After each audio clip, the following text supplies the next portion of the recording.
Children develop heart failure for a variety of reasons, and yet we have really no medicines to treat them effectively. So the medicines that we give them are drugs that have been handed down from adults, and the cause of heart failure in adults is very different. So what I was talking about was an approach called precision medicine. It's an approach where you sort of step back and you try to identify whether there are groups of individuals or groups of patients who behave a certain way because they are genetically different. And is that why they develop disease? And is that why they respond differently to medicines? What our goal is that if we can understand the genetic makeup of all the children with heart failure, we might be able to better understand what's driving them to get heart failure. And if we understand that, then we can develop medicines that are really targeted to their unique genetic makeup in a way that might someday actually help us cure disease as opposed to just trying to slow down the disease process.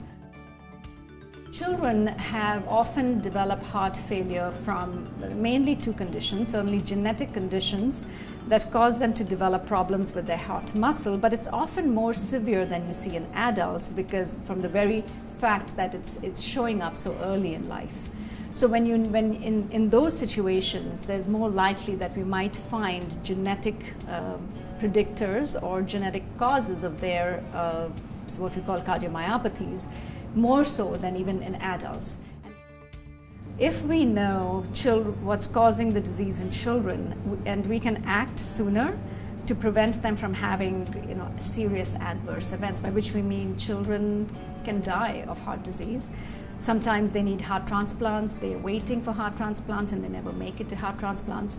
Just the very fact that we're identifying disease, what's causing disease early and able to intervene early, they can grow up to be healthy or at least grow up into adulthood, which a lot of children are not able to do now.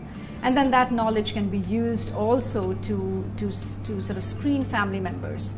If you know what genes are driving the disease, you can look at other family members earlier to see if anyone is at risk for developing the disease, and that way protect other family members as well before they get sick.